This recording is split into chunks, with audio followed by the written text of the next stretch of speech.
So before today, we've been learning about right triangles. And we learned about the Pythagorean theorem and 45, 45, 90 and 30, 60, 90. Okay, and doing proportions and SOHCAHTOA and all that kind of stuff.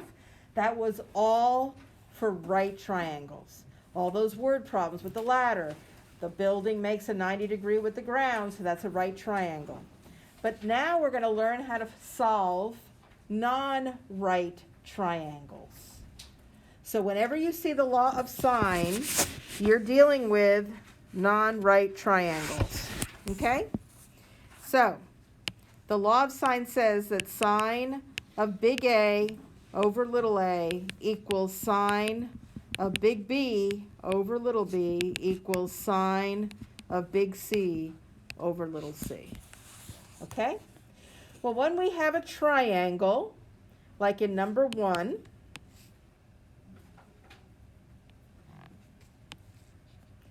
and they are going to name it ABC,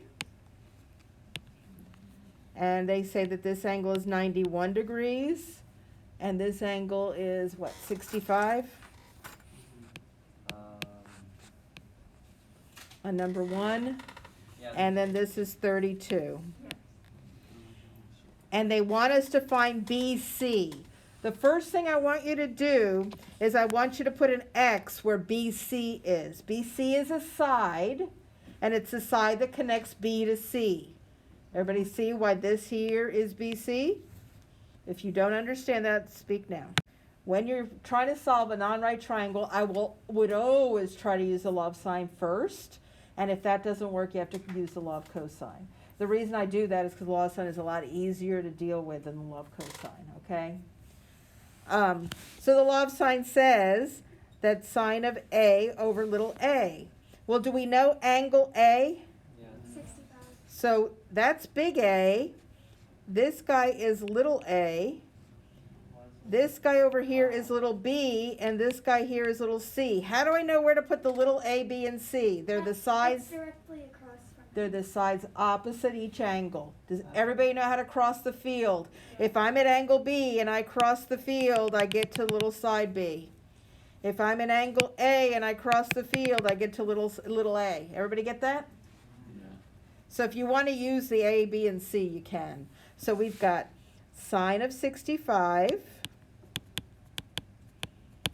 over little a equals sine of 91 over 32 equals sine of big B over little b.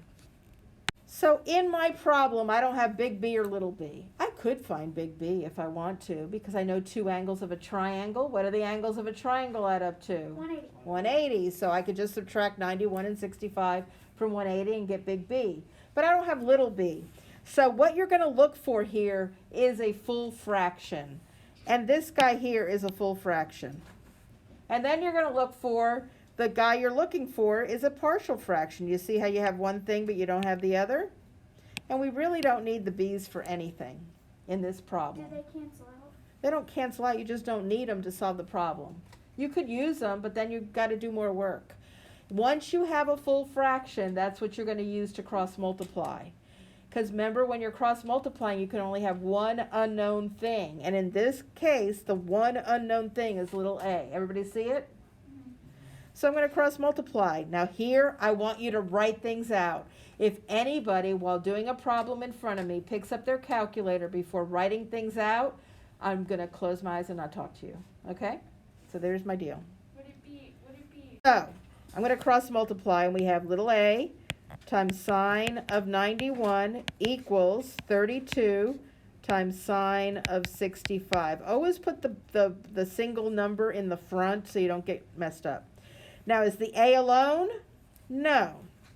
I've got to divide by sine of 91. And since you have this ugly thing on your screen, I add a parenthesis here and a parenthesis here. You don't have to do that depending on your calculator. You can set up your fraction function. I don't have that on my old calculator. But do it, make sure you know how to key this right. You don't want to get it wrong after you do all the work.